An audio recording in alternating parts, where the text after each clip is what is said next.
Whoa, what's this? We got new art! I know, and I'm here to shoot you! Ah! Daka, daka, daka, daka, Pew, daka. pew, pew! Also, Talis is here. Talis, say something. Ah! Yeah, so, It's me. so real quick before this devolves, I am your host, Tyler. I lead the Bolters and Banter podcast. With me is Nick. He is the orc that I am shooting at. That's me! I'm back! I've returned! Brand new, spanking fresh. Yep. And in the background is our editor, Talis. He is a space wolf, and he also has his own podcast. Yes, Echoes from the Realms.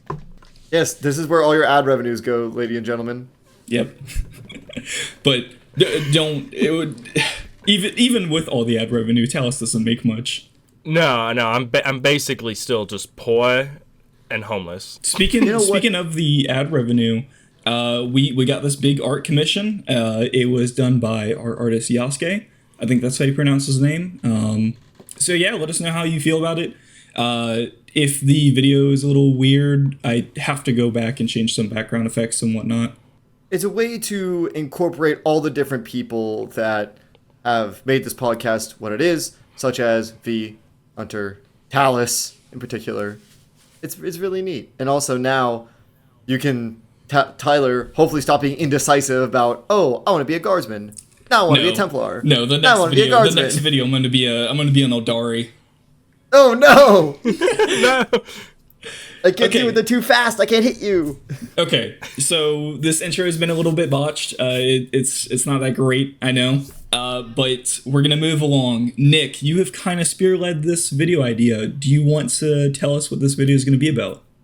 Yes. So we've previously done a sort of like ranking suggestions for Warhammer video games because there's a lot of Warhammer video games out there and they cost a lot of money. So we wanted to rank them out.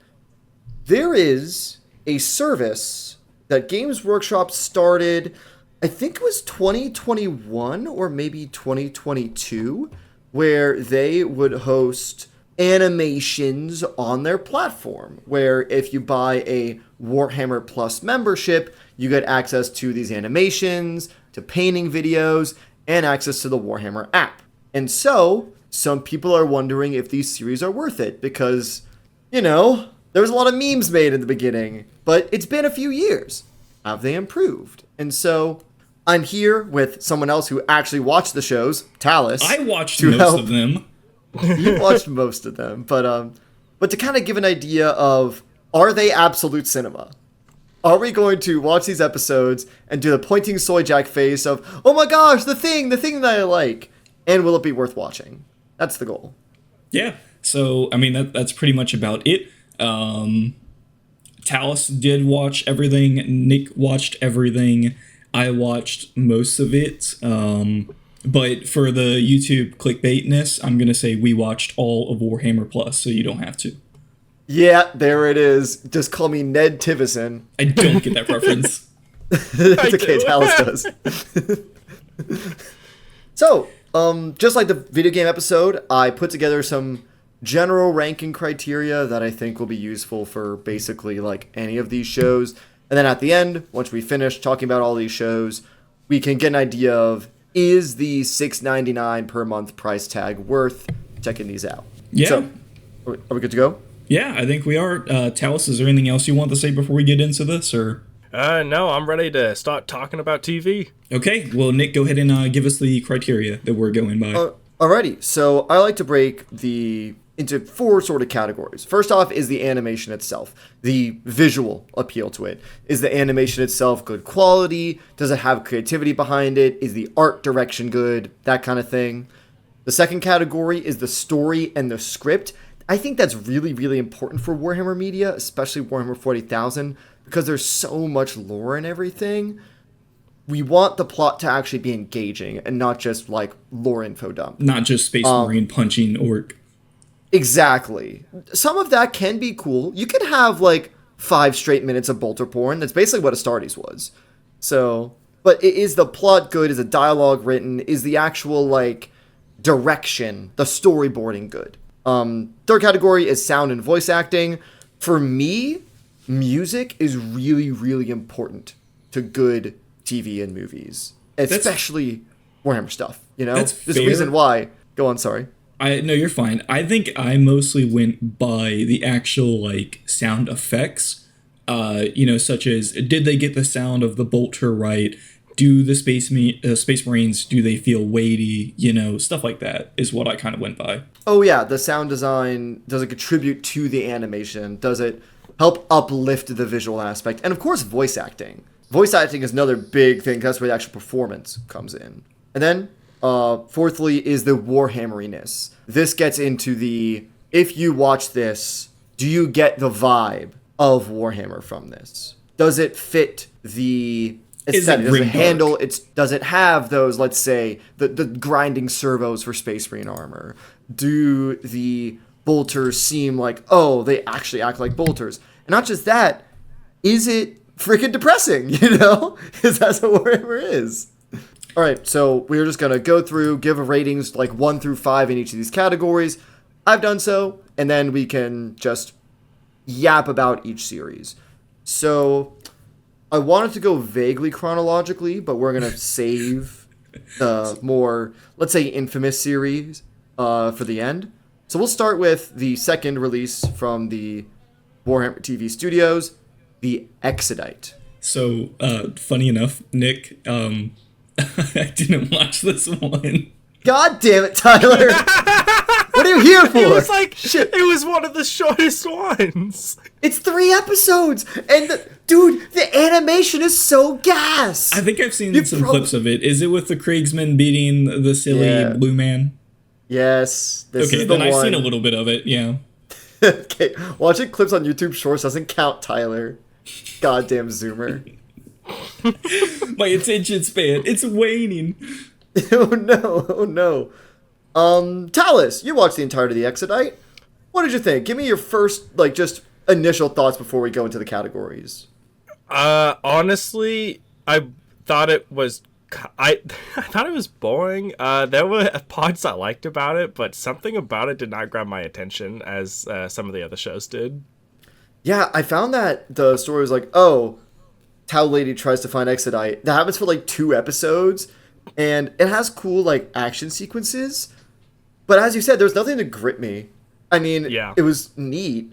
And weirdly enough, did you know that freaking Clancy Brown was in one of the voice roles? I don't know who that is. Yes, and that is my favorite. He's Mr. Krabs.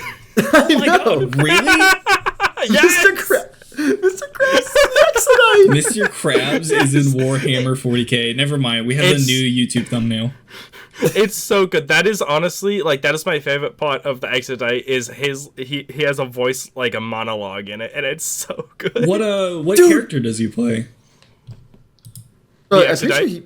He plays the Exodite. It's kind of like a deep, kind of gravelly voice, which is surprising for an Eldar, personally. So for the audience who may not have watched the Exodite yet, what is the Exodite? Oh yeah, that. Okay, so it's set during a war between the Imperium and the Tau. There's a Tau stealth suit commander, and she notices some weird signs on this world, and there is an Exodite, which is a Eldari who left their society before the Fall of Slaanesh. That's what I thought it was, but I don't remember seeing any Eldari in the YouTube shorts that I watched.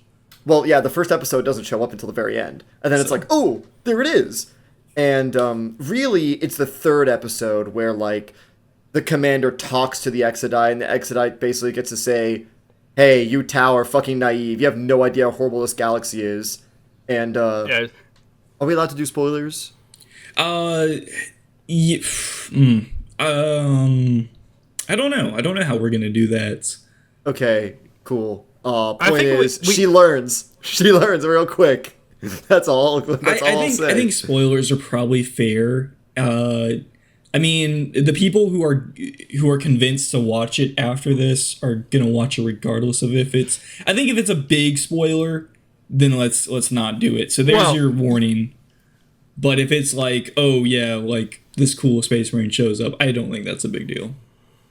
Okay, yeah, never mind. I'll save the ending for I won't talk about the ending, but the main thing is that in the background of okay, here's the thing. This is why I think Clancy Brown in this is fucking nuts, because as you said, Talis, he kills his role. he does a fantastic job, but the script is kind of ass. Yeah, honestly, like I said, he was my favorite part. Like, everything else was kind of like, oh, I'm getting ready to, like, fall asleep. I'm getting really bored at this. But then Clancy Brown comes on with that hard monologue talking about how the tower are a bunch of babies and they don't know shit. And it's like, I locked in. I was like, okay, wait, this is awesome. Yeah, but that happens, like, midway through the last episode. It's like, I know! It's like midway last episode. Like, everything else was just like whatever, but that part, that made it. Yeah.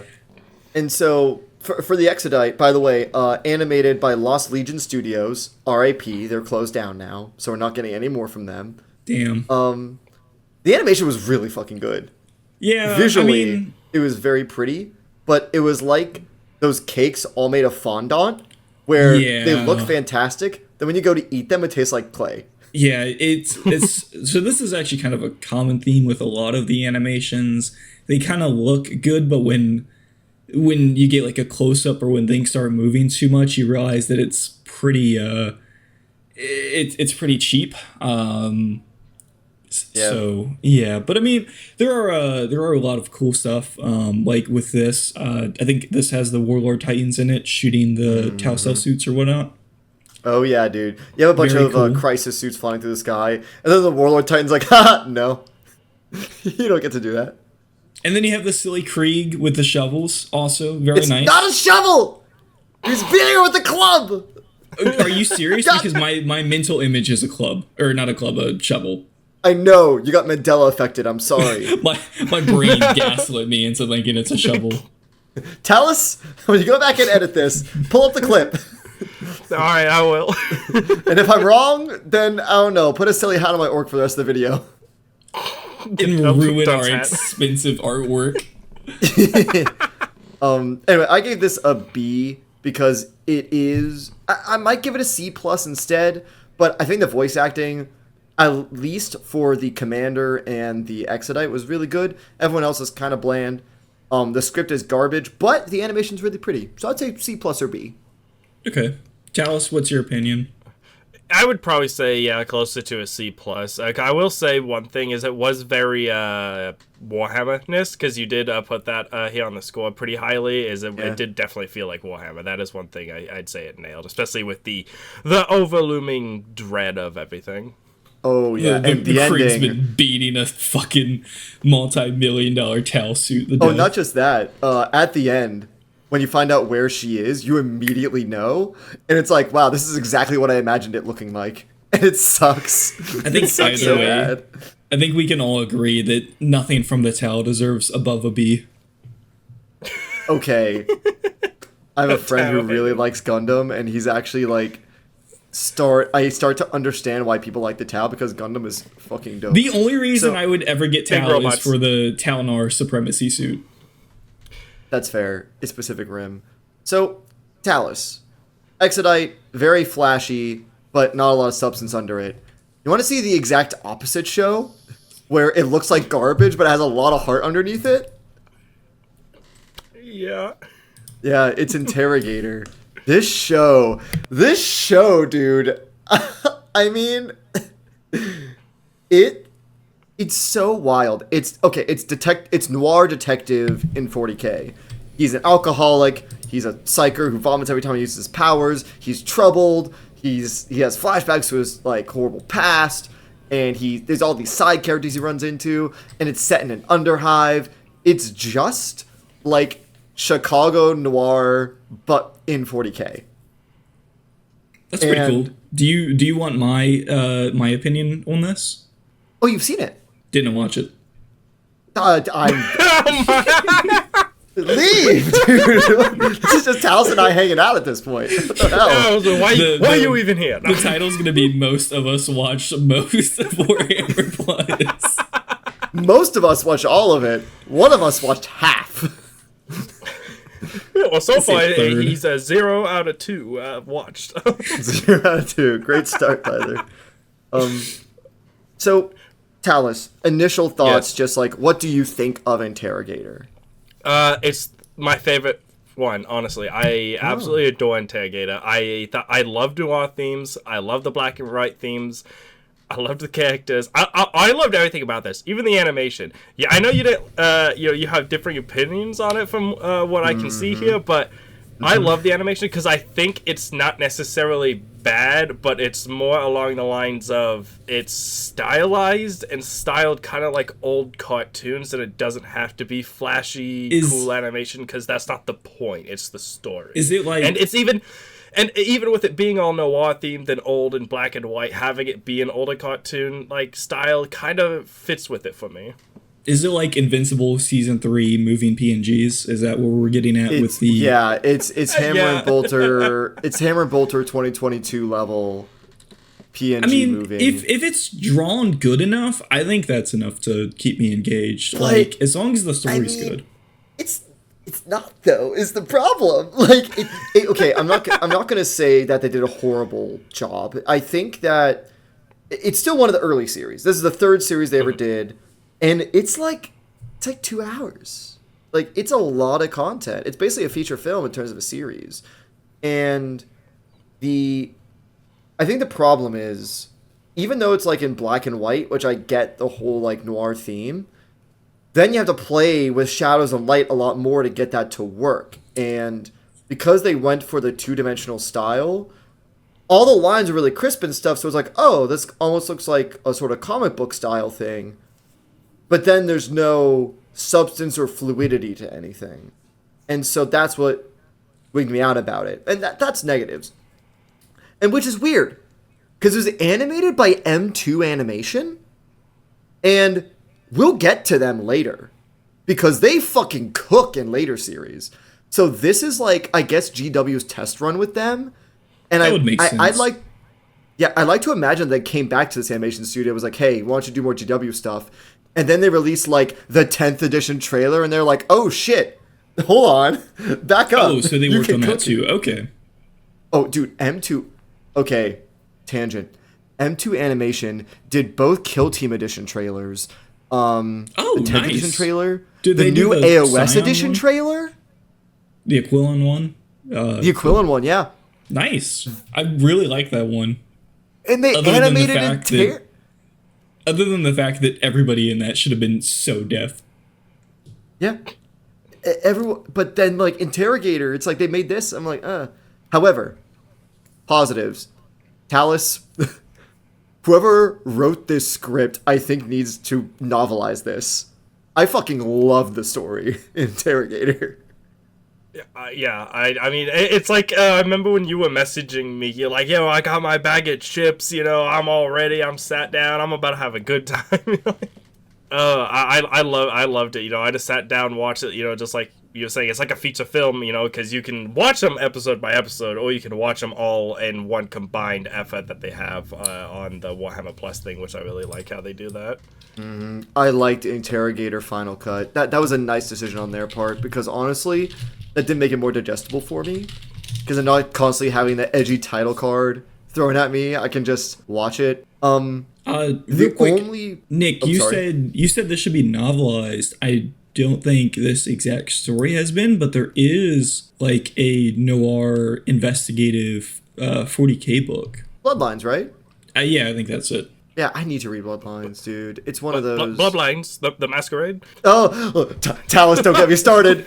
Talis!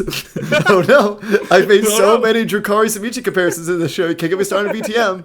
No. We're not doing it. So what's the overall ranking for this? So I put animation, and I put sound and voice acting as a 2. I'd be convinced to maybe put sound and voice acting up to a 3, but the music was bad, and I think the voice acting... Here's the thing. The dialogue, I think, was written well. But the voice acting has the, like, Call of Duty Modern Warfare issue where everyone's trying to do this really deep, gravelly voice the entire time to sound cool and edgy, and therefore there's no projection of emotion or feeling to it. And it's not my cup of tea. I just didn't like the delivery for most of it. But the story was fantastic, and I think it hits the Warhammer stuff pretty damn well. Okay. So. Talis, what's your opinion? I don't like it being at C+, because that's the same rank as the Exodite, and I don't know, I don't like it sitting at the same level as the Exodite was, in my opinion. You want to give it a B? I can't give it a B with the animation and voice acting, dude. Like, it's Yeah, I can't speak on the sound of voice acting because honestly, that's just something that went completely over my head and I didn't pay attention to. The animation is a different opinion, so me personally, I'd put it higher because I don't mind the animation. But if other people do, like such as yourself, I understand why it's a C plus. Okay, well, you know what? I'm gonna cast my vote. I'm gonna say it's a B. all right. Thank you, person who hasn't seen it. Let's move on. You're welcome. I got Talis' back. Okay. Thank you. Okay, Tyler. The next one is a single short that's like 12 minutes long. Please tell me you saw Iron Within. Hang on, I might have watched it before we decided to do this video. Yes, I did watch this. Maybe. It's a Drukhari raid on a world, and then some Space Marines show up and they're like, "Oh my gosh, we're saved!" And the Space Marines are Iron Warriors, and it's like, "No, we're fucking not." Yes, I vaguely recall watching this before we decided to do this because I've had Warhammer Plus for a while. Iron Within is, I think, one of the few that people agree. I think when this first came out, some people, because the Drukhari scenes had like the very shadowy and blue highlight lighting, people were like, "Oh my gosh, Sayama Peterson must have worked on this." No, it was animated by Kodak Studio. I don't know who the fuck Kodak Studio is. Maybe it is Sayama Peterson. I don't know. It's definitely not GW in-house. Yo, Talis, do you know who did the music for Iron Within? I don't actually. Legio Symphonica. Isn't that a YouTube channel? Legio Symphonica does amazing Warhammer music. They also did the music for the Exodite. And did y'all see the Dark Angels and Necrons fan film, The Awakening, on YouTube that came out like this past September? Let me look it up. I did not. Oh, okay. I consume Warhammer fan content like it's fucking crack cocaine. I have not seen this, no. I love Warhammer fan content. So I looked at this and I'm like, oh, that's pretty cool. So yeah, he did the music. The music ate. The sound design. Oh, Talis. Oh, Talis. The sound design. I don't know how much like experience you have with like sound editing stuff or if it's just visual editing stuff you do. Dude, this sound design is so crisp. They cooked. They absolutely cooked with this one, dude. Yeah, I do love me some good sound design, and it's beautiful. It's pretty. I love this. I love Iron Within so much. It blew me away. It's very pretty. The one problem I have, which is a common theme among most of these, faces are animated weird. I don't know. Yeah. I think out of all of them, I think Iron Within did pretty decent. Oh, animation. The faces are my only complaint. Everything else was fucking flawless. Yeah, but what I'm saying incredible. is, I think Iron Within did faces better than some other animations.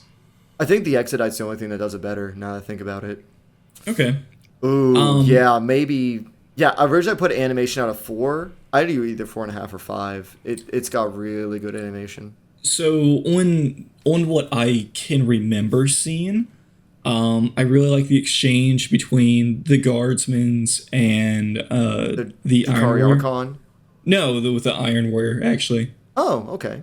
I just thought it was kind of a good twist. Not really a twist. I mean, you kind of get where it's going, but I think that's very neat. I think it's a very good portrayal of Iron Warriors. And yes, I voice correct.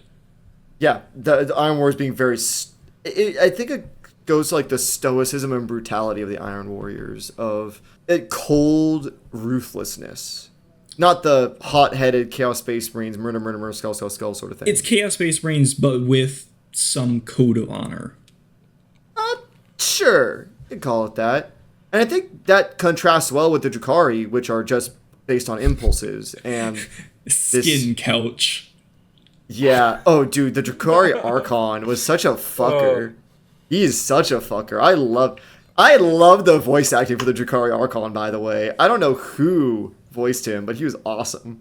Oh yeah, he did a fantastic job. And you know, it's funny, while I was watching this, I think I just kind of completely zoned out and forgot Iron Warriors for Chaos. So the whole time I'm watching, I'm like, oh cool, Space Marines are coming. And then they started messing stuff up. I was like, oh shit, that's right, they're Chaos.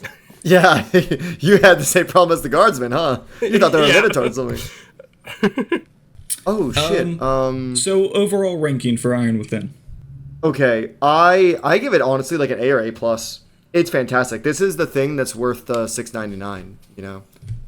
It's really, Yeah. really good.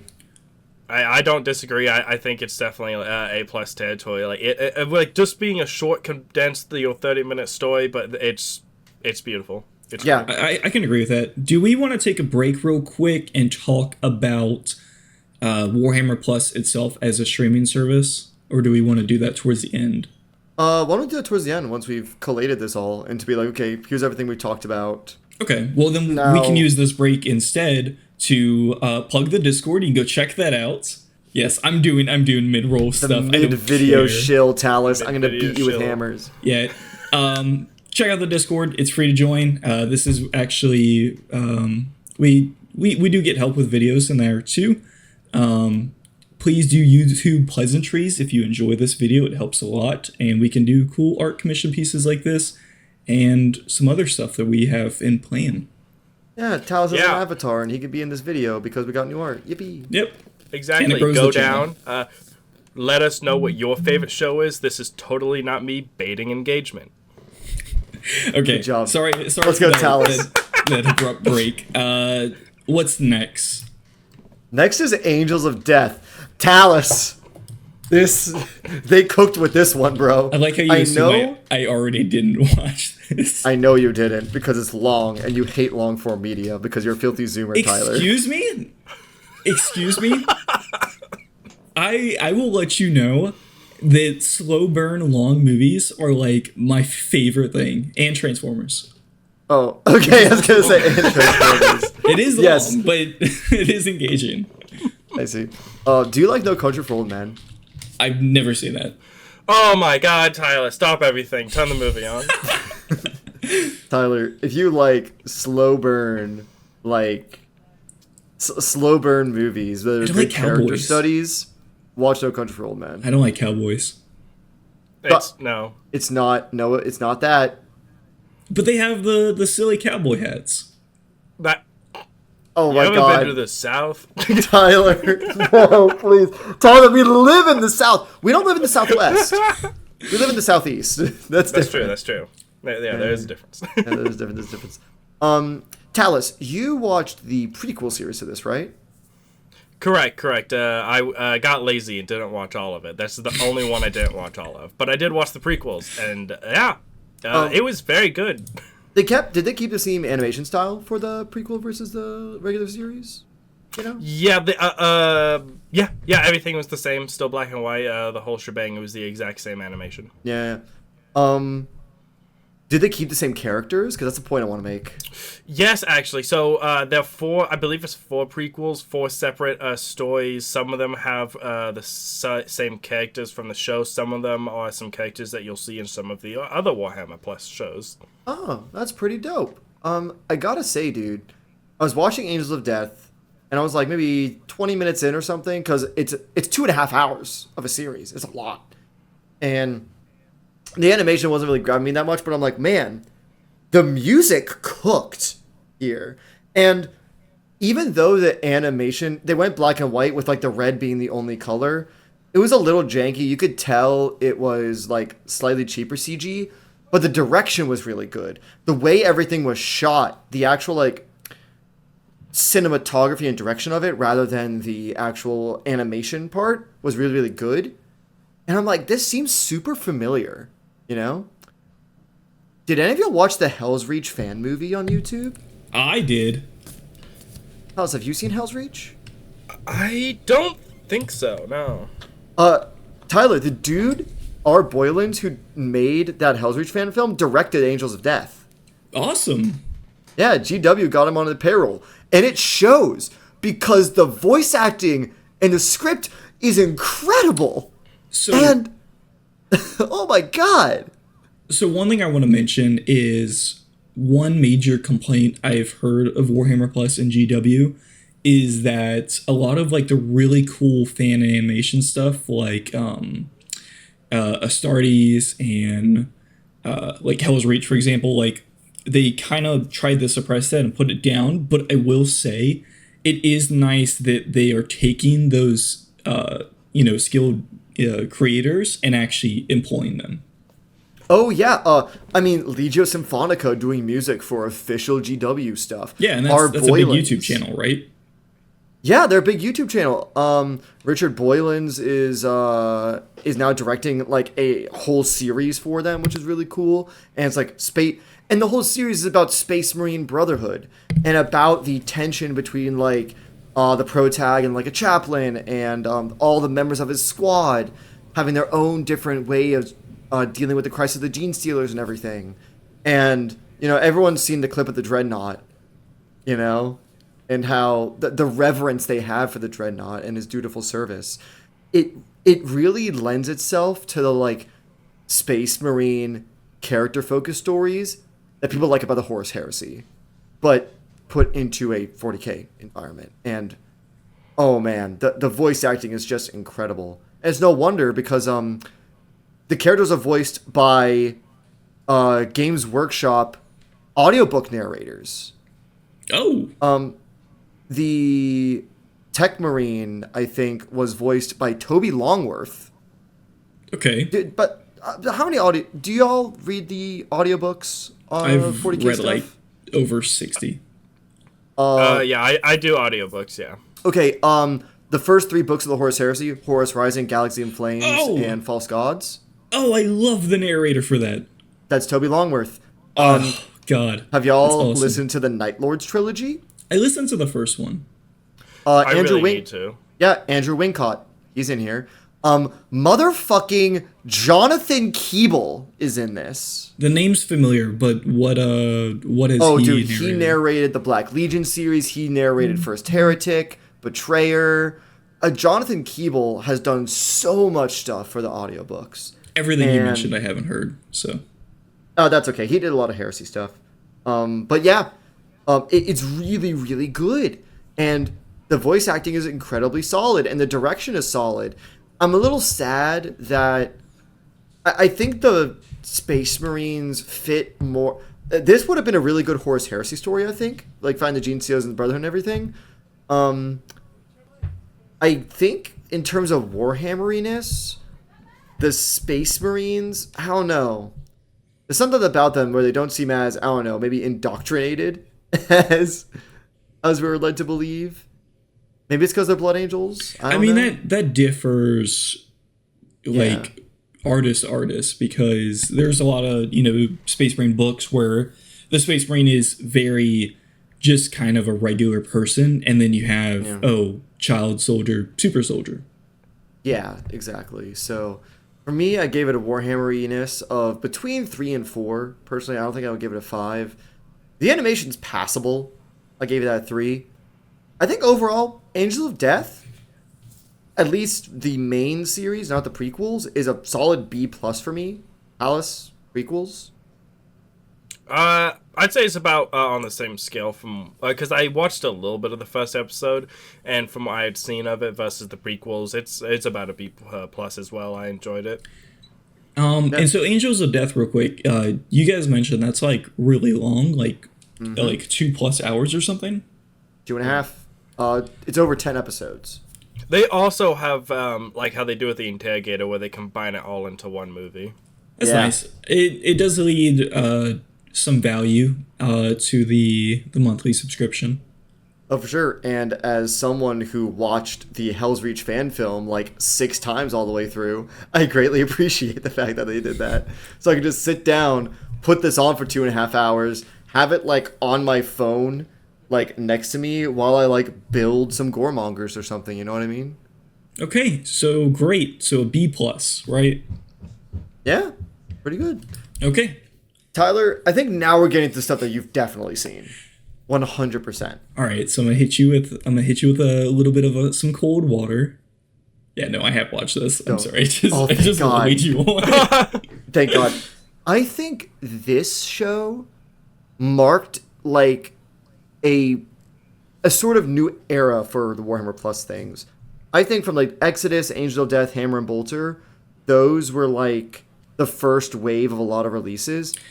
I think Pariah Nexus was the first show they really tried to market as like, we are doing an actual miniseries. Yeah, and we are committing to Warhammer TV. It also did kind of get out into I wouldn't say the mainstream, but I have seen plenty of clips of Pariah Nexus on, Instagram and YouTube and stuff. With Space Marine 2 hype happening even Yeah. before this, with the new edition hype. I think Pariah Nexus came on the heels of a lot of Warhammer hype, and Pariah Nexus was a big thing of, hey, we already have a bunch of assets from the 9th edition trailer, we might as well just use them. I And I don't think they would have reused any assets, but sure. yeah, well, the Sister Battle, the Necrons, those are all from the 9th edition trailer. I imagine they gave those assets to the animation studio and was like, okay, here you go. Maybe. Tyler, now that you've actually seen one of these, what are your thoughts on Pariah Nexus? So I liked Pariah Nexus. Honestly, even being an Imperial fan, I like the Necron stuff the most. Oh, yeah. Illuminor did you like the Cedrus was absolutely amazing. He's actually my favorite Necron model.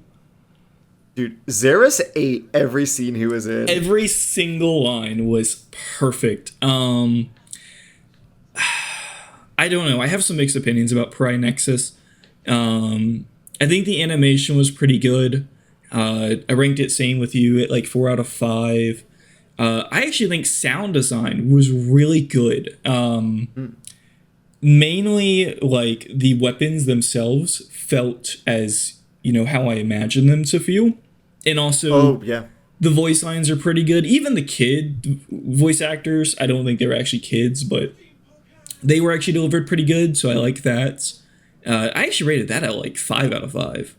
Interesting. My issue is the sound design was great. For example, Illuminor Xeris, the weight of him clanking on his floor because he's just a giant Necron dude, that is such a highlight for me. But I found that the voice acting was, I don't know, maybe stilted. Maybe it's the repression from indoctrination. But Sakan, a salamander, had basically no emotion, but he's also a space marine, so I don't know if that was a delivery choice. I don't know. When he's talking to the kids and they're like, "Whoa, you have 2 hearts," and he like proudly like Yes. hits his chest and 3 lungs as kind of like to cheer him up and get him even more pumped. I don't know. He showed enough character for me from a guess. space marine. Yeah, I think he was more about like a cool and calm and collected rather than boasting and showing a lot of emotion a lot. Yeah. One of my favorite parts is at the very opening, when he's attacked by the Kriegsmen. Well, not the opening. This is the second episode. But the Kriegsmen, they're like, actually all the guard, everybody that's infected with whatever, they're saying like, blind and can't help and I'm cold. And it's so funny because he's like, I'm cold. And he just whips around and Infernus pistols him. Hand flamer. It's so awesome. I think one of the main complaints I have with Pariah Nexus, the story is okay. I mean, it's pretty honestly, straightforward. It's kind of boring. I kind of thought the story sucked ass.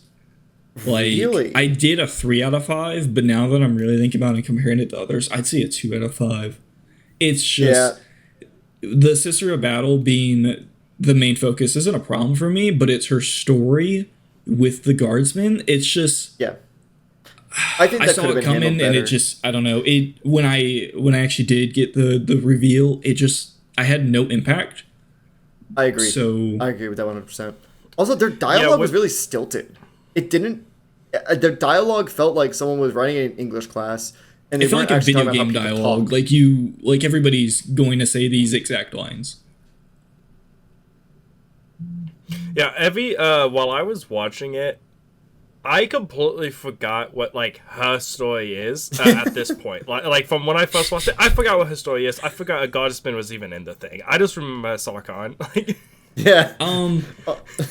One like major prop I'll give to this is, other than the Necrons, I really loved like the one-shot frame kind of stuff. We got like a lot of really beautiful scenery, like with the Death Mark overlooking the city is one I can think off the top of my head. I think there's like one with Sakan. Oh yeah. It was one of these. one of these had a Warlord Titan in the background, didn't Well, it? Or I am don't thinking know of what that was, because it looked like a Warlord Titan because how the leg was. It was way too big to be a knight. But I hate GW for how they say how big a Warlord Titan is, because that looked Yeah. more knight size. But I wish I could contribute to this conversation. I watched this shit like a year ago. there's just like one clip where there's a Warlord Titan that's dead, and Sakan and Sister Battle and whatnot like are jumping off of it and whatnot. I vaguely Yeah. remember this. Yeah. Yeah. Remember this? By the way, Pariah Nexus, this is the return of M2 Studios, because Angel of Death, Iron Within, they all kind of switched studios.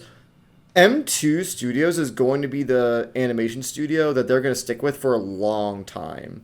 From here on out, their like cinematic trailers and Warhammer TV stuff is mainly going to be this studio.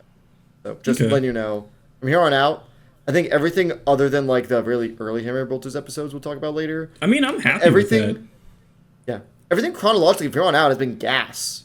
So the animation is going to average between 4 and 5 out of 5. That's fine. So I want to talk about the Warhammeriness feel of this. So I think they did pretty good, but the best way I can describe this is this felt too like the new GW Primaris vibe with like the 10th edition trailer. It doesn't have enough like grim darkness for me. Other I than agree. the very ending after the credits. I really like that. I was agree. not seeing that coming. That was awesome. It's very noble bright. Sakan is clearly a hero. The Sister of Battle, even though she is tortured in some ways, she is definitely has flaws. It's very still like, we are the good guys, and the Necrons are the bad guys, and we are going to save the Boo, civilians. And alien. That's it. really, like, you watched the 9th edition trailer, right? With the Sister With of Battle and the- the Ultramarines Yeah. against the Necrons. Yeah. And then you watch the 10th edition trailer. There's definitely a vibe difference. Yeah. And, And that's kind of my problem, is just the Yeah. general vibe. yeah, I think this harkens to the 9th edition vibe of, yeah, we're beset on all sides, but we are fighting. We are the light against the darkness. We are the Imperium of Man. Versus the 10th edition trailer, which is not what this is going for, which is more like, everything fucking sucks, the Imperium is collapsing around us, shit, we're all gonna die. Yeah. You know? Other than that, Which though, is- I mean, Talis, what was your opinions on some of the gradings? Honestly, I think it's all right on the money.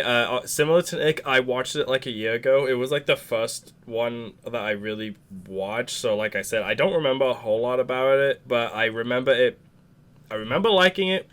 I remember liking Sarkhan. I loved the Necrons, like you guys were talking Yeah. about. I just love the Necrons. Oh, But This, yeah, the death mark is feeling vexed. oh, dude, what was the fucking line where it's like, the death mark was like, this soul is willing to comply, You and will Xeris refrain is like, from such unscientific terminology Yeah. in my presence. don't fucking talk about souls in front of me, bitch. I'm him. It's I'm so, him. it's so You good. have data to provide for this soul. God, Xeris is so peaking that. I think that Xeris is the only reason I gave the fucking story and script a 3 rather than a 2. Yeah. Like, 'cause Honestly, yeah. his dialogue is so peak. I want to go back and mention something because I know somebody is going to be mad about my Warhammer ratingness of the Grim Darkness. I will say the humans being, I don't know what the hell Illuminor Caesarus was doing, but them being in his building and being tortured, I do like that. I think that was pretty sick. You heard it here first. He likes torturing civilians. What a guy. What a guy. Jukari! There you go. Okay. Tyler, have you seen Broken Lance? Oh, will you be mad if I say no? Nah, I mean, it's a 17-minute one. Honestly, it's not required viewing. It's a good watch, but I'm probably not going to watch it again. Let me see. Talis, did you watch Broken Lance? Yeah, I actually enjoyed it quite a bit. Like, way more than I thought I was going to, surprisingly. I don't I think think I I had watched a any of problem.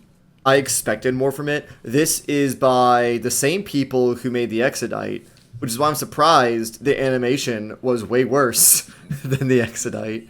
Well, it's because GW doesn't like Imperial Knight players. Dude, Yeah, simple.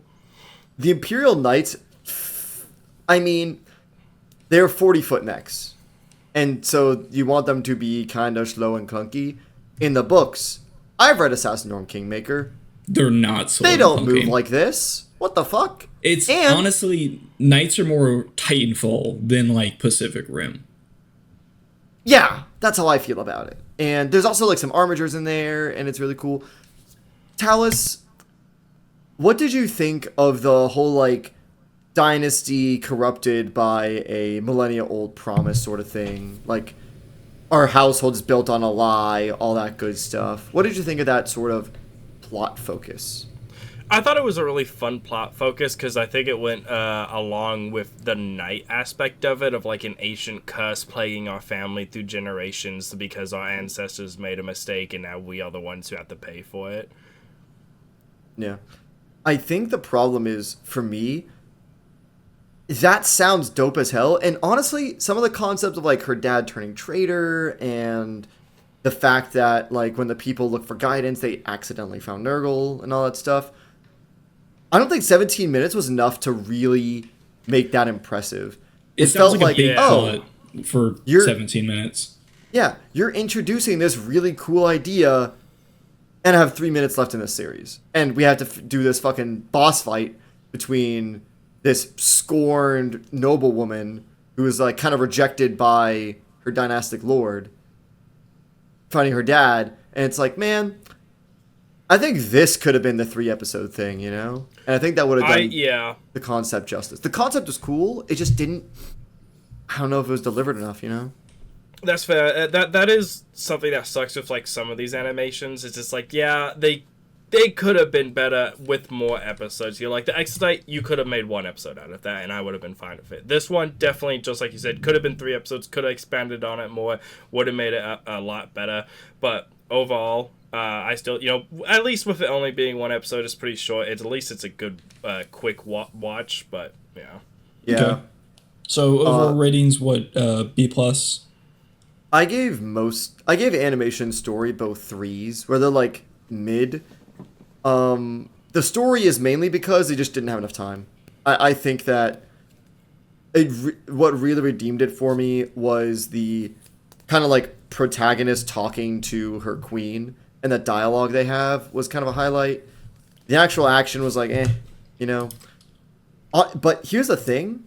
If you want the vibe for what a knight household is and all the like dynastic politics of someone getting screwed over because of their disagreements or whatever, if you're looking specifically for like knight household stuff, this is actually kind of a slam dunk, in my opinion. Oh yeah, I completely agree. That's something that I enjoyed about it, was I learned a lot more about the knight households and how they operate on the inside. It really felt like that this is what it should be like. This was very accurate. Yeah, I mean, knights are desperate for lore, so... Yeah, I gave it full marks for Warhammeriness, because not only was the knight stuff good, the Nurgle stuff was just gross. It was awesome. And the knight... Yeah. Dude, Knight Abominate animated in 3D. Holy shit, dude. I soy jacked, dude. I was looking at it like, oh my gosh, it's the tentacles. And man, this thing is really scary. This thing was fucking her up. So, real quick, so for the viewers, the original pitch for this was like Cinema Wins or Cinema Sins, which I don't know how I'd be able to get away with GW copyright enforcement, so we kind of went with this. But we should have like a Cinema Wins counter, but it's going to be the Wojak pointing. The Wojak pointing. Oh, dude, there's a lot of Wojak pointing moments in this next series. Yeah. Okay. The Tithes. This is kind of the spiritual successor to Pariah Nexus, arguably sequel, because the first episode directly ties in with the Space Marine from Pariah Nexus. Yeah, but this one's a little bit more disjointed. Each episode is something else. It's a different tithe, and so it's a little bit more like an anthology. M2 animation. That's why it's called the Tithes. Yeah, it's a different tithe taken from each planet. Ah, I get it. That's clever. And Animation is by M2 Animation, similar to Pariah Nexus. I gave it a 4. They kind of cooked. It didn't blow me away, but it was pretty good. For story and script, I said mid because it depends on the episode. The episodes basically went like okay. The first episode was Sakan and I think Ultramarines apothecary. Yeah, it's Ultramarine apothecary and Gravis armor. Yeah, they're facing down what's happening with the Necrons.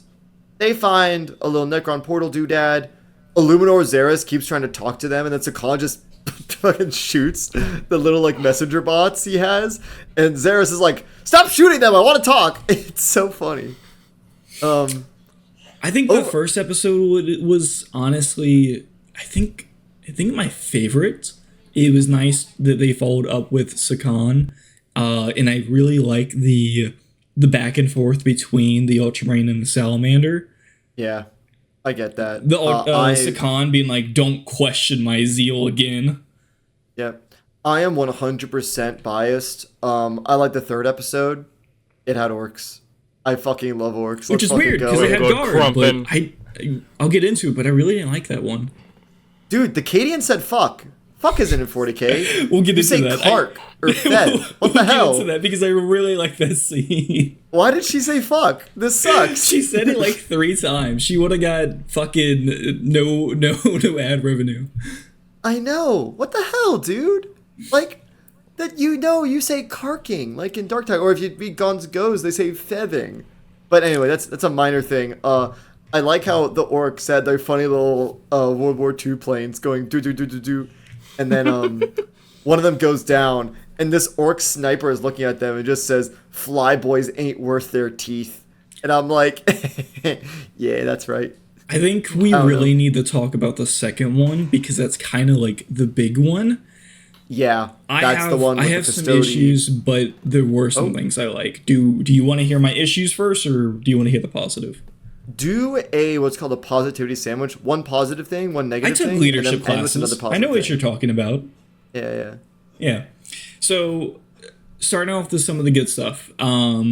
The overall plot with the psychers and whatnot, I like that quite a bit. I think the Arbites was really cool. The first Arbites we saw, I don't know who the voice actor was, but his like one line, I don't know why,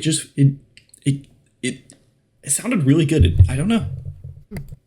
Do you remember what his name was? No, I have no clue. It was just unnamed Arbites. Other than that, I don't know. I can't think of too much positivity, but I'll bring up something else.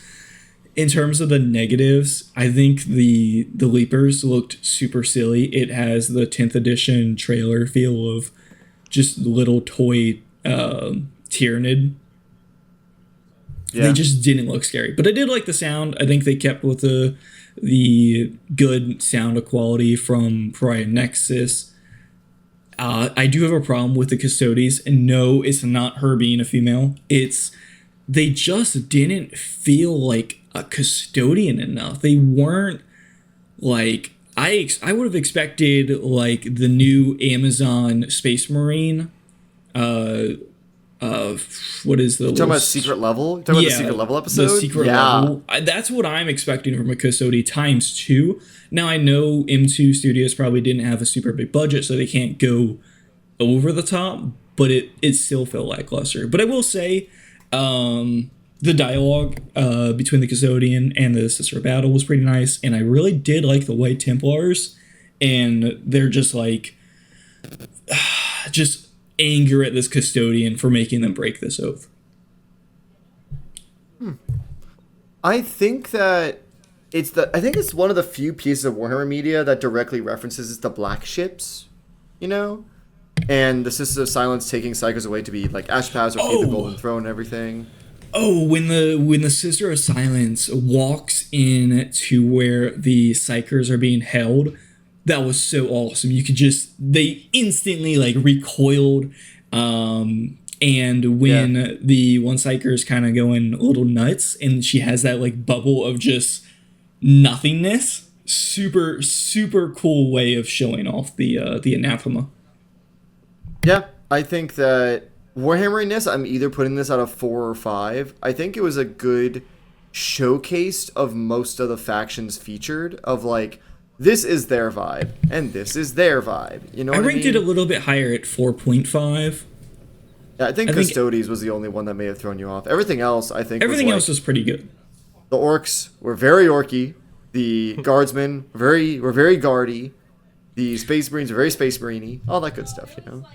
On the topic of the guard episode, I just didn't really like the overall plot. It was kind of not there.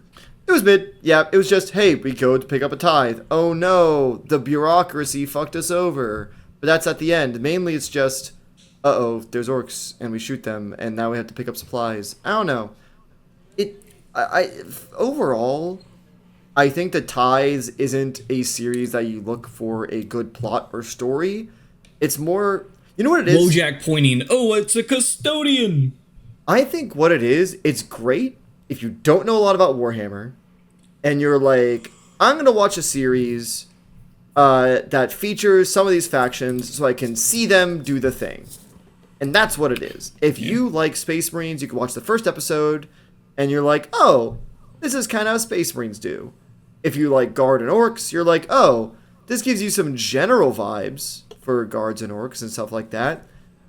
I don't think it's good for like, oh, if you're already a 40k fan, you watch this. Really? I think what was really good about the Tithes is every episode with the same theming, it pretty much represented this is what the Imperium is truly like and why it sucks. Like, every episode had something to do with just why it absolutely sucks to exist in the Imperium of Man. That's fair. Yeah. That's something I didn't really consider a whole lot. Yep, that's why I think this one hits me harder for the Warhammer score than Pariah Nexus does. Because it has the same, I guess, the same visual storytelling that Pariah Nexus does.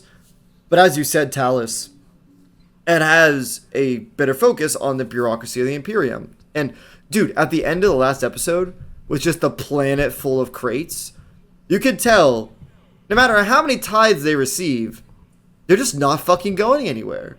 Nope. So are we ranking this the same as Pariah Nexus or a little bit higher? I think higher, personally. So like yeah, a B plus? B plus. I definitely think higher, yeah. B plus. Okay. B plus. Okay. This is what we've been waiting for. Nick, I have to tell you something. Yeah. I watched all of these. I watched them all. Yeah, let's fucking go. Okay, so... Woo! And okay, not guys. only, but I actually have individual notes for each episode, so I can get into it pretty in depth. Fantastic. So, Hammer and Bolter. This was the first series they released. This was Games Workshop's promise of like, we are using our revenue we get from our model sales to make these series, and your membership is paying for this. And we got, dare I say, the first 2 episodes kind of dog shit. Whoa. Okay, so the first 2, that's Death's Head, right? Is that that's with the Inquisitor? Yeah. And then the second one is Bound for Greatness. Oh, not Bound for Greatness. I like Bound for Greatness. It's the third one I think I was talking about with the Ultramarines and Eldari. No, Okay. third one's Old Baelai. Oh no, Old Baelai's peak. Okay, all right. Yeah. Okay, let's just go through this individually. Yeah, Death's you know what? Let Head. me pull up the page so I don't talk out of my ass. Y'all discuss. I'm gonna pull things up. Alright, Death's Head, first episode, Imperial Inquisitor. I enjoyed that one. I don't know why you said dog ass, honestly. Dude, I that thought was it was pretty good. awesome. There was so much Wojak pointing of like, whoa, there's an assassin. Whoa, there's a second assassin. And I know. I was doing that same thing. Like with the like just the Inquisitor and how ruthless he was. the plot was pretty nice. Like, you don't know where it's going, and then he meets the second Inquisitor, and then you realize this guy is kind of losing it, but he at least has his reasonings for it. And then you have the epic showdown, which is awesome. There were so many cool like bits. Like, there's the Catachin, who was fucking insane, which Yeah. I have a problem with because, don't get me wrong, I like Catechins, but he tanks a hotshot lasgun to the forearm, and it doesn't just melt it off. He just, like, loses a little bit of flesh. Yeah, especially with the hot shot one. Like, that should eviscerate that. There's the Tempesta Scion, there's a little Odari dude. I think one of them was, like, a Necromunda gang member. I'm not sure. Yeah, there was one of those. And then the Inquisitor pulls out, like, the big dude. I don't remember what they're called, but I do remember them from Goliath? the lore. What? Is it House Goliath and Necromunda you're talking about? No. Which dude are you talking about? So there's What's a his big name? guy that comes out who he's on like a clock and he's roided on stims. And basically the lore for it is they have to keep fighting to keep the clock running, because if they don't fight and the clock runs down, they die. And that's why Is the it an Inquisitor... Eversor assassin? No. I'll try to pull a picture. But basically the Inquisitor's like reset his clock, so he's more willing to fight because he really has to make up for this time. Yeah. It was a weird lore thing that hasn't been mentioned too much, so I'm really giving GW props for bringing it up, or I guess the studio that made it. And then like the whole thing with the assassins, I think that was amazing. I think Death's Head was probably one of the best ones out of Hammer Bolter. I loved watching a PNG of an assassin get panned across the screen for like I 3 will whole say seconds. when the Eversort, I think it was the Calexis? Calidus. When Yeah, the the Calidus assassin, yeah. does the That was silly her. anime jump with a silly anime noise, Oh, dude, that was awful. dude, Death's Head is one of those things where it's like, this is the first episode of our series that we're making, and this is what we're doing. And the voice acting is bad. The animation, dude, this is, let's say, quote unquote, notoriously animated by Farside Features. Hammer Bolter, I think, has a perception of everything's PowerPoint animated. I think people are exaggerating it a bit, but the animation is very stunted. It is not impressive. That's fair, but I think they do enough cuts and show off enough characters doing like different stuff that it still has some stuff going on. Oh, that's the thing. This had, because the animation is such dog ass and because the sound design is so basic, the plot, the dialogue, and like the environments have to be super engaged in order to make it worth watching, you know? Okay. So if it's not like interesting, it's not worth watching. And that's the big thing. But I think it was interesting though. So Agree to disagree. Second episode that was 40K themed, Bound for Greatness. This one I do think was better. Not by much, but it was loved better. Bound for Greatness. So the general plot, right, is this guy living in Imperial Church, and his only job that I know of is to count books, which is so silly because he counts like over 10,000 books a day, and his job is so menial they can't even replace it with a servitor. It's hilarious. They also have like the servo skulls spitting propaganda like no thinking, no talking. In the actual plot itself, with it being like a Tzeentchian uprising, very cool. Yeah, I liked it better because I think it fit the Warhammer theme a little bit more. I think the Inquisitor story, it showcased some cool stuff about the 40K universe in terms of adding assassins and stuff like that.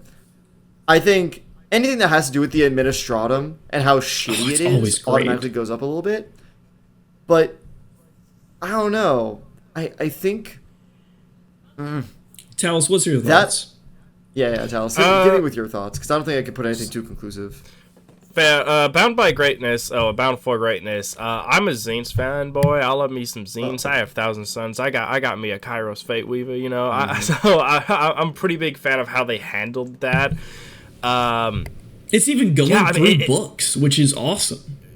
Yeah. It honestly, it really did just feel like, I don't think it's the most exciting episode in the world. Like No. it's not like amazing. This is like a slow burn. Yeah, for being an episode about Zinks, I think it hit the mark really well.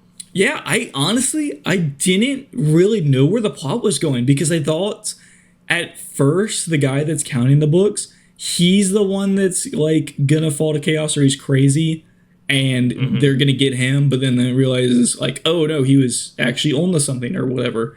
But it's, I mean, this is spoilers. I kind of already spoiled with it being the sentient plot. It's the priest that's the leading the Zinch stuff. Like, I thought that was cool. Yeah, and it was like a part of a bigger overarching plot to get a bunch of other people under chaos. And yeah, I thought it was really neat. Okay. Gentlemen, we do have quite a few episodes to go through, so do you want to give like a quick, like, just rapid fire, like thumbs up, thumbs down in the middle for these apps? Like Yeah, dislike, but I still want to etc. point out some cool stuff. This is already a long Yeah. video, so it Give- is give what it- it give is. it- rose. I don't think people are gonna mind a little longer. You know, That's everyone's fair. Yeah. You know what, If give a they got rose this and a far. thorn for each episode. What? Where are you getting this from? Marriage counseling. Okay. Concerned All you right, know about that, but sure.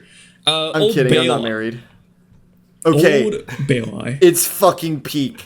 I will take no argument. The orcs look scary, which I love. They didn't make them too silly. Oh, dude, I fucking love Old Bailey because it's told from an orc's perspective. It's as a runt herd who's like talking to these youths, and he's so like, "No, you need a real enemy." It was so funny. One of the funniest fucking things, because again, they do make the orcs be like, "Oh shit, they're actually causing some issues," but it's silly enough where it still has that fun that orcs have to the point where when Ghazghkull is being introduced, it shows all of his titles, and they're all orc glyphs, and they're I like know. smacked onto the screen. It And was then the stupidest stuff. and then eventually they cover the screen, and then Ghazghkull like points his gun out of the screen and is like, "And don't you forget it." And I'm like, Oh, man, and the little map diagram. yeah. Oh, Yeah. it's fucking awesome. The plot I love was, Old the Baelai. plot was pretty good. It's it just gives the us legend of Yarick. yeah, and awesome action. Like so much going on screen. Oh yeah, dude, it's fucking awesome. The Blood Angels animation looked kind of doo-doo ass. It but did everything look else was okay. look like juxtaposed to everything else. But yeah, other than that, It was fun. Talis, thoughts on Old Baelai? Yeah, thanks. oh, one Glad we're thing here. one thing that we didn't mention yet is they kind of showed off a depiction of Gork and Mork. Worms? I do not remember this. What the fuck? I'll see if I can pull it up, but there's fuck? one scene where it's not like them physically, right? But they show like kind of like energy forming in a depiction of Gork and Mork. Yes. No, I don't think it. I don't got remember it. this I got either, it. Hang dude. on. I got it. All I remember is the runter just being like, "Yeah, my leg got cut off from Yarick, and that's why I Here it fought is. him and I lived, and I'm awesome." Oh shit! Fuck. Yeah, I thought it was really cool. Huh. Yeah. Well, cool. I must have missed that. Damn, that's awesome. Oh, I've seen it a lot. I've And seen it this looks episode like- like 4 times. I can't believe I missed that. And it looks Fuck. like what like an orc god would look like. It's really scary. Yeah. Okay. Next What's 40K next? one, is A Question of Faith. I thought it was not my pretty favorite. good. No, not my favorite, but I liked it. Yeah, it's better than the next one in my opinion. It's mid. I'd give it like a C. I'm gonna hurt okay. Talis so much. I don't think there was anything really mentioned specifically about Question of Faith. I will say I think the younger sister, even for her being naive, wasn't zealotous enough. Or Yeah. Talis, did you read Demon Breaker with Aveline? Okay. it was yeah. bad. Yeah. I think A Question of Faith did do Sororitas better than the Pariah Nexus sister, I'm going to be honest. The cherubs were really cool in there. Yeah, in terms of like the values and everything. Mm-hmm. But so I watched it, and Talis, I'm sorry, I kind of, I won't say hated, but I disliked this one. Talis, that he doesn't like the Space Wolf one. I agree. Funny enough, as you know, you heard it here. Space Wolf didn't like the Space Wolf episode. Skip. Not good. Honestly, not very good. I did not like how things were predicted. I listened to the audio book of Space Wolf, the original Space Wolf of Ragnar, and how they went through the same trials and everything, and it was completely different. And that annoyed me. There were some fun things, like seeing some of the characters and things. You're like, oh, there's Grom. Oh, that's cool. But it's just not accurate, and I didn't like it very much. It's lacking kind of everything. The dialogue's just kind of boring. The plot is a little messy, but then you understand where it's going with, and then it has a little fake out. But that's not enough to have me engaged. So Nick, basically the story is there's some Space Wolves playing a game, and they're talking about their aspirants in like they're betting who is going to come back with a fang from a monster they killed, and everybody basically dies, but then one of them is like, oh no, actually I survived. I don't know, I wasn't invested. It was kind of boring. It was really disappointing. It disappointed me immensely. So I wasn't missing much by not watching it. No, you Correct. missed nothing. It was kind of a slog to watch that one. Yeah. Awesome. So after Fangs, you get A Question of Faith, which is an increase in quality, and it's like, oh, cool. And now we get into, hey guys, everyone fucking hates King of the Garden of Ghosts for some reason. I wonder why that is. I only ever heard good things about Garden and Ghost. That was one of the ones that when I looked up what everyone thought of Hammer and Bolter, a lot of people said they liked Garden of Ghosts, and so did I. So I liked Garden of Ghosts. Yeah, Garden of Ghosts. Maybe it's because I only talked to the Eldari people, Eldari fans who watched it, and they watched their Avatar King get butchered again. They're like, oh no. I think why most people are upset is the combat action scenes look kind of weird. Yeah. That's the one with the fucking striking scorpion versus the dreadnought. I remember that. Yeah. But yeah, the combat was weird. Like, I liked the story, and when it wasn't doing the crazy, silly, over-the-top action, everything has to be moving, I liked the overall art and animation. It made me feel really sad for the Eldar. I really did enjoy the story. It really made me feel for him. I really liked the first, 2 or 3 minutes of the episode. I really liked the dialogue between the Eldar talking about, we have to, raise this avatar. In Talis... in terms of feeling for the Eldar, I think it showed their desperation. Yeah. The fact that we can't afford shit like this. And so they are, I don't know. And so they have to go find these spirit stones, and then, oh look, the Imperium's here. Fuck shit, you know? Yeah, I think that might be why people like it, but I feel like some Eldar fans also fucking hate it because the striking scorpion was not super engaging, and then, I think the action wasn't engaging, and then the Avatar gang got shit on, and that's all I've heard. You know? Okay. I thought the whole scene with the Avatar Kane was pretty cool, but... I thought it was pretty neat. Yeah. I think that the first half of the episode was the strongest one. That's what I like. Yeah, I agree. What's the next one? Because I don't have a list anymore. Kill Protocol with the Tech Priest and the Castellan robot. I think I love this one. So I did want to mention this Tech Priest is in a episode of the Angels of Death. It's in the prequel episode. It's where they first show up, and then they in this as well. Shit. Neat. Yeah. It's awesome, dude. I really like Kill Protocol. I liked it a lot. It's smaller scale. The fact that it's just a tech priest swapping out USB fucking programs into this big guy and trying to still live as just be more efficient, and that efficiency ultimately causes conflict. It really showcases the AdMech in a way rather than just being funny guy in your ship fixes your armor. Yeah. I don't know. Yeah. And one thing that was really interesting about this episode was with the tech priest, and it shows this from the Angels of Death prequel as well, is like the character whose name I forget is very seen as very cold and heartless because, you know, they're very mechanical. They don't really care about humans. They care about the machine. Shocker. But then towards the end of the machine, during the end of the episode, it kind of shows like that she has some human coming back out, showing that, you know, they care for the Castellan robot, and even the robot's like confused, like why do you care about me? Okay. She gives up the like STC doodad to save the robot. Okay, so I have questions because I kind of tuned out at the end. Doesn't she basically like sacrifice this one-time use, fix whatever doodad to fix a fucking Castellan robot? Correct.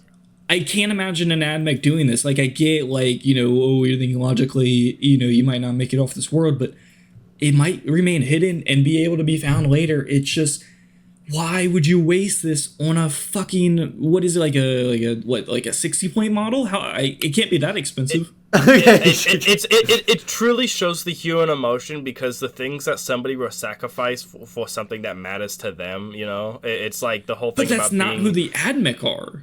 Yeah, but I don't think the AdMech or any faction should be seen as everyone is one way, and it's nice to show that they can be different from each other and be independent. Also, that's AdMech, fair. If that was like the tech priest personal little robot guy, AdMech are fucking prideful. They can have a lot of stake of like, hey, I did this thing, and like, okay. If you've read Brutal Cunning, they have so much, even they're totally by logic, they're not like Necrons. There's a lot of squabbling and pride and fucking infighting and stuff where they definitely are run by emotions. It's just that they compartmentalize it to try and rationalize against it, but they still recognize like, yeah, they can still feel like indignant and stuff. I think overall it was a pretty good episode. Yeah, I agree. What's the next one? Cadia Stance. The original Cadia Stance episode. Dude, it was awesome. Every bit with the Tyranids was really cool. It was super gory and nasty. And I like the plot with the messenger coming up with like, this is why they say Cadia stands. It is truly the people. For me, it just I think this one, it's not mid, but it's also not good. It's somewhere in the middle. Not saying it's great. It's kind of lacking a good bit of everything, but what it does have is pretty neat. It has and I do like seeing in the trenches fighting against Tyranids. I always love guard against Tyranids. You know how some Warhammer books are basically just bolter porn, where you get to see a space marine like this kill is a bunch kind of of bolter things porn, and just yeah. soy checkpoint. It's just lasgun porn.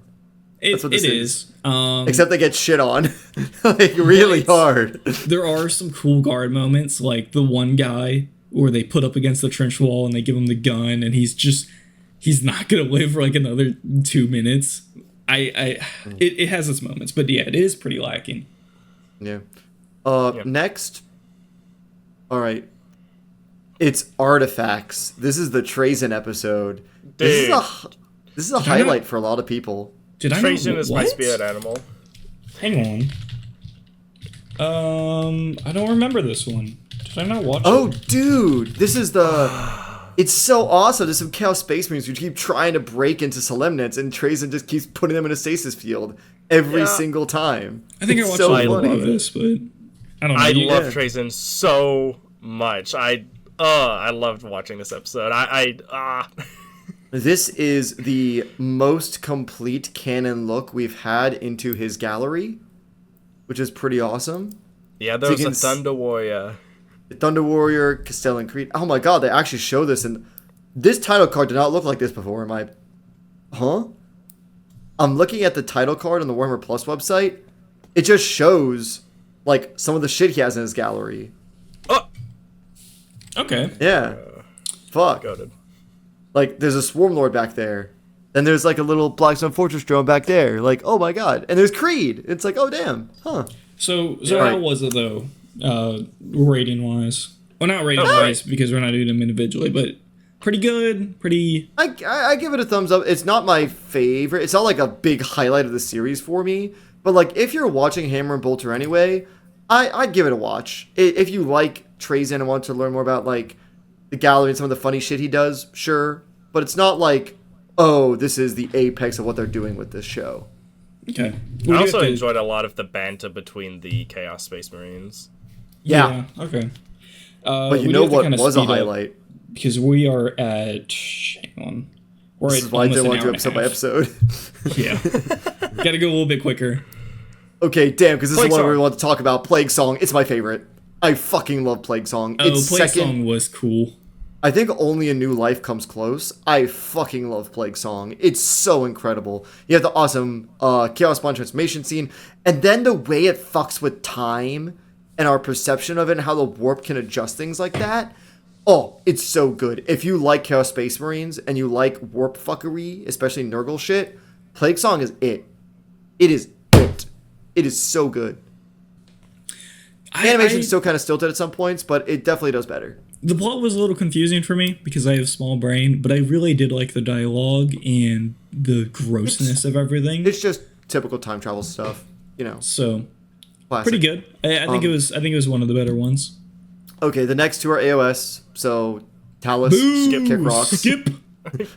I'll talk about that A on New my Life. channel. Okay, A New Life is basically a twist episode. So I'm not going to talk too much about it. Refugees trying to leave during a Tyranid invasion, and they keep running into difficulties. I really like New Life because I like civilian level stories in Warhammer. And when you hit the ending and then you go back and rewatch the episode, it's like, oh, yeah, this has been here the entire time. Ooh. Okay. So, yeah. Yeah, that's fair. I need to give it a rewatch after watching it the first time. Is there anything else I would. we haven't covered for Hammer and Bolter? Yeah, the two more episodes, and then we'll get to the yes. actual, like, real meat of why I wanted to save Hammer and Bolter for last. Okay. What's Undercity, next? thumb in the middle. Eternal, either thumb in the middle or thumb down. Didn't really like the Lucius I think episode. Eternal is a little bit better. Oh, I really liked the Lucius episode. I thought it was fun. I think it was pretty sick. I think the banter was good. Everything else was kind of mid. Okay. Yeah. So Okay, this is why we're talking about the series. Episode Okay. 16. remind me what episode 16 is. Return to Cadia. This is where... Yeah, that was Instead the of new being- one that came out. Yep, instead of being the PowerPoint animation, it's back to M2 Animation Studio. Mm-hmm. And it is a horror episode. The Cadians come to a fucking asteroid that used to be one of their casters, and for a pilgrimage, and then there's like a Chaos Space Marine stalking them the entire time, and it's supposed to be terrifying. It's pretty spooky. I think Yeah, it was it could- okay. Yeah, I like when Warhammer goes into the more horror-based stuff. The animation really scaled up. They really were trying to do something there with isn't it. much going on, but the fidelity of it is better. Yeah, Warhammer, the Warhammeriness is 5 out of 5. It's pretty damn good. I think it was fan, pretty big great. fan.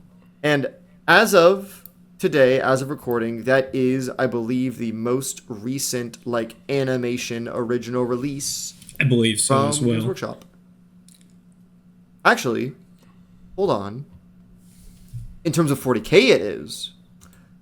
But recently, Black Talon Season 2 has come out. We can't talk about that right now, because we're a 40K podcast. We'll leave If that only- for Talis, and you can check him out at Echoes from the Realm. Yep, I believe I think 2 weeks from now, not this following episode, but 2 weeks from now, Wednesday, I'm going to be talking about Black Talon. I don't know if all of the episodes of Season 2 are out. I've made it away a few more weeks. Yeah.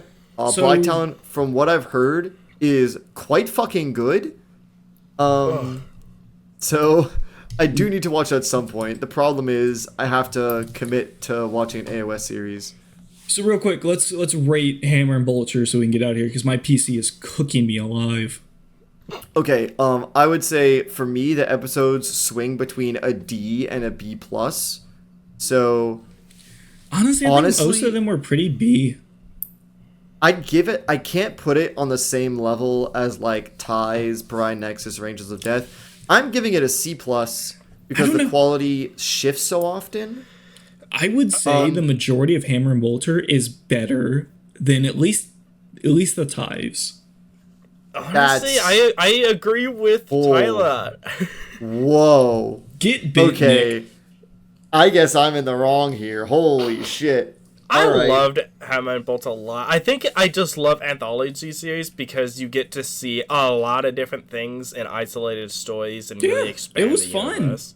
Oh yeah, and when the stories that are self-contained actually tell a complete story, it works well, like Plague Song. And then when it doesn't, was it Death's Hand or whatever, it's shit. So Hey!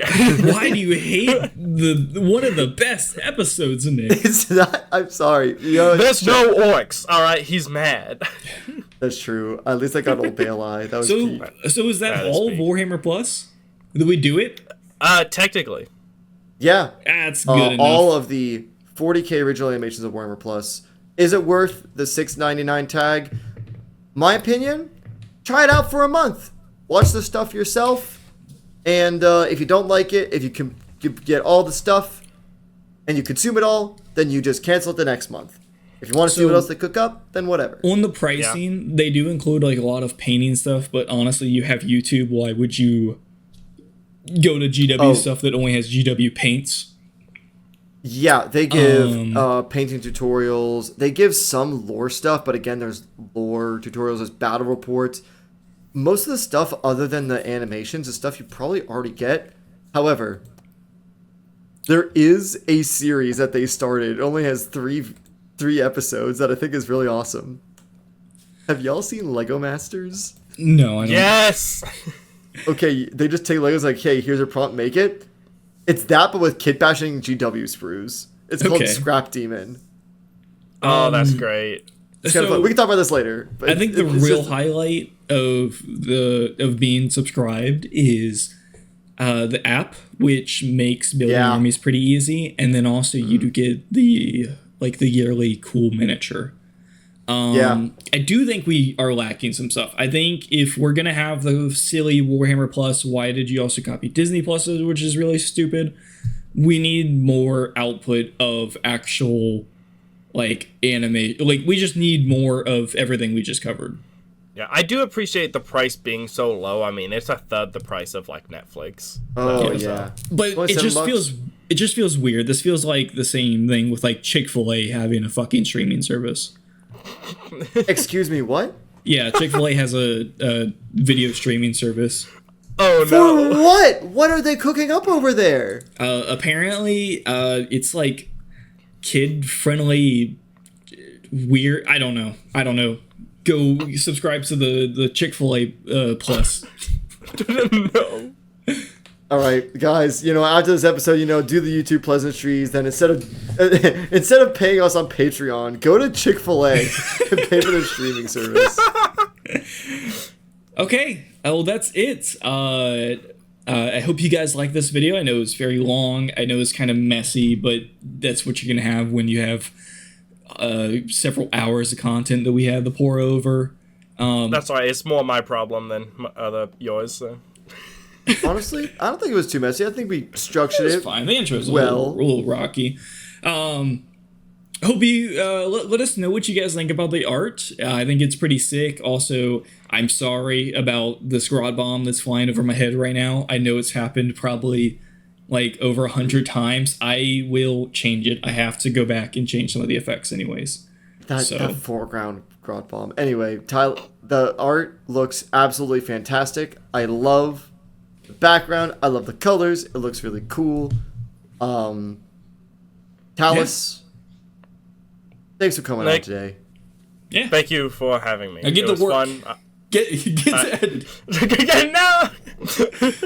Sorry, All right, I cut get you back. off. Get back in the editor box. Go get. Whoopsh, whoopsh. Okay. Ah! Anyways, yeah, Talis, thanks for coming on. We have another video with Talis that me and him recorded that I haven't put out yet. I'll try to get that out soon. Maybe But it's up always a by the time pleasure this to have you episode on. Maybe it is. Maybe it is. So, all right. Well, that's it from everybody here at Bolters and Banter. Join the Discord if you have some video ideas. Let us know what you think about this one in the comments. And we will see you guys later. Vindicate my opinions below. Bye bye. Bye.